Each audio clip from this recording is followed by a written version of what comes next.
All right, man. It's your boy Leon the Jokester, man, spitting that knowledge once again. So in this episode, we're talking about crime. And you know that saying, crime pays. You know what I'm saying? It does. You commit a crime, yeah, it pays. Sometimes it could be 20, 30, 40 years of your life. So crime pays. And a lot of times people ask, who's paying me for every time I commit a crime in the street? I'll tell you. Um, the court system, they're gonna give you a check.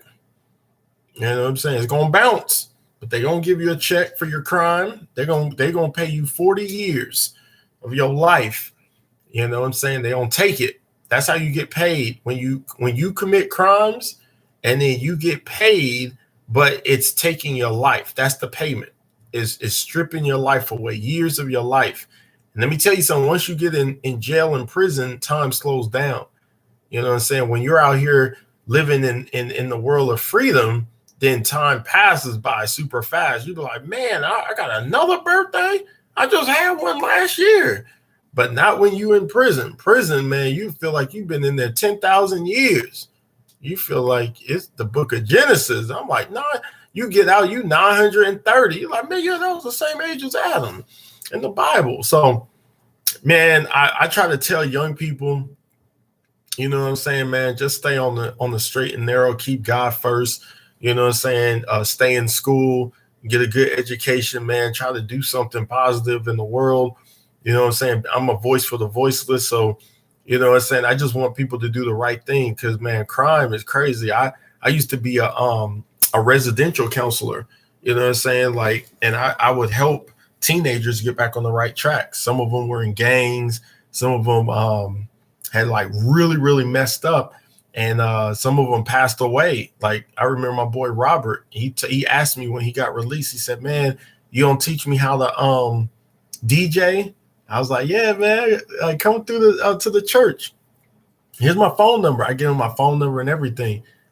And I got word like a month later he had went to a house party he wasn't supposed to go to, and he started drinking, and they laced his drugs. You know what I'm saying? And so it was like a bad mixture of a whole bunch of stuff, and he went into a seizure, and then they just abandoned him. Like everybody at the party just like left because they were scared, like that they were going to get caught up, because they gave it to him. And so the IMSA came, nobody was there, that whole type of situation. Somebody did call, but they all bounced, like they all left. So it's like those type of moments in life like made me realize that, man, all he had to do was just get back on the right track. And he had time. Like, I mean, I worked there with him for like a good year or so. And he was trying his best, but it just, sometimes in life, man, like you only get that one shot, and time ran out. So, I had another friend there, another teenager, a dude. He I invited him to church. He came to church. I prayed for him. His hand was shaking. I was like, man, why is his hand shaking? He was real scared, like he had done something. And then a few days later, I see him on the news that he had broken into someone's house, and he grabbed the person's gun, but the gun had like it didn't have like real bullets in it. It was like, I don't even know if it was blank. So it was just something in there that when he shot the guy and it made the guy fall to the ground. It could have, oh, maybe it could have been BBs. I don't know, but I know it wasn't real bullets because the guy, he survived and he testified against them. And I think the judge gave my boy like 50 years, like 40, 50 years. I just know that I'm 38, and when he went in, he was like 17. And so I think it was like something like when I'm 66 or 67, he'll be getting out. So mind you, I still got another 30 years or 26 years. And then you know how the prison system is. You got to be on good behavior just for the years to get reduced.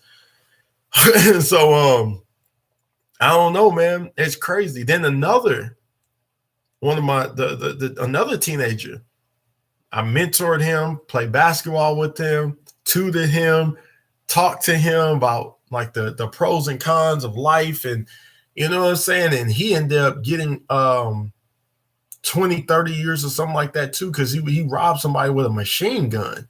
I was like, how you get a machine gun? You never been in the military.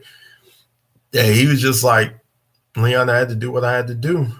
I said, I guess so. I guess so. So yeah, man, I look back, and that was an interesting time in my life because I was coming home.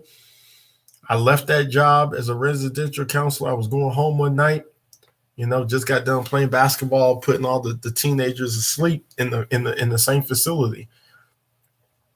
I'm driving home, and the cops pull me over, and they're like, get out with your hands up. I'm like, what did I do? I'm going back to college. Like, it's a crime to go to college as a black man?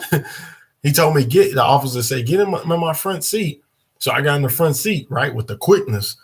He said, where are you headed? I was like, oh, man, I just came from work. I'm a residential counselor helping teenagers stay out of gangs and out of trouble. He said, oh, really? So where are you going now? I said, man, I'm going to Oral Roberts University right there. I'm a senior. He said, oh, really? What's your major? I said, print journalism, officer. I'm going to write books one day. I'm going to be a motivational speaker. And look at me now. I'm doing just that. But anyway, so he was like, all right, man, that's cool. Show me some ID. And so I showed him my driver's license and my college ID. And I asked permission to go into my pocket. And then after that, he said, well, keep up the good work, man. I hope I can read one of your books one day. So I got out. And then I went and got back in my car. It was very embarrassing because everyone's at the stoplight looking at me like, what in the world just happened? So they probably was baffled at the fact that the officer told me to get in the front seat.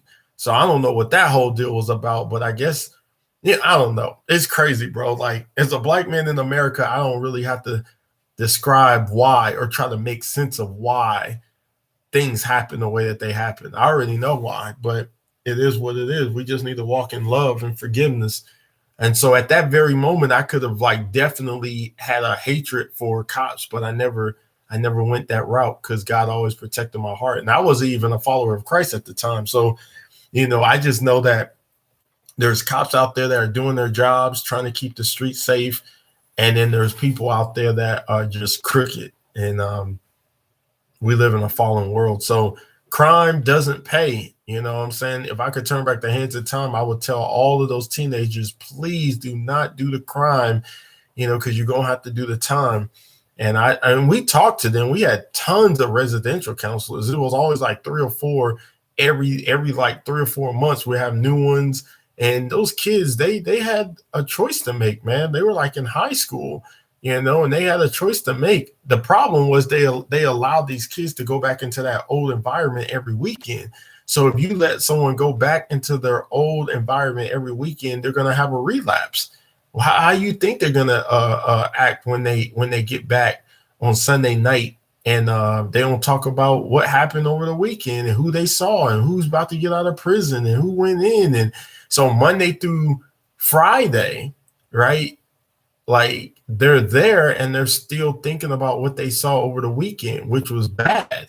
Had they just been stuck at the facility the whole time, I think it would have been a better rehabilitation for them or reformation, a process for them, like, just to kind of change their mindset and reform things in a different path, different light. So at the end of the day, man, like I said before, I'm very, very grateful for the opportunity, what I'm saying, that God allowed me to experience working there. And like I said, man, like crime wouldn't even exist if people just give their life over to the Lord, because people commit crimes because they don't know who they are. They don't know who they are in God. So you end up just doing whatever the heart tells you to do because we have a sinful heart. Until you give your life to Christ. And then that doesn't mean you're perfect after you give your life to Christ, because only Christ is perfect. But it's now a striving of like, I want to do the right thing. I want to do the right thing. Even as a sinner, I want to be saved by God's grace, and I want my spirit, man, to change. And so if I could go back, I would tell those kids, man, the crime isn't that you got caught, but the crime itself. So what that means is that you have a lot of people that think that people go to prison and it's not so much the fact that they committed the crime, you know what I'm saying? But it's actually the fact that it's crime itself. So if you rob someone, you got caught, right? But that's not the crime. The crime is that you robbed someone. So stop robbing people. You're right. You know what I'm saying? Like, that's what the reality check is. But people, they miss that. They think that, oh, the white man's after me. The white man's after me. The white man's after me. Nah, the white man is in position, and the job is to keep the streets safe. And so don't use excuses of, oh, the white man did it. The white man did it. No, you committed that crime, and the white man showed up to put handcuffs on you so you wouldn't do that again.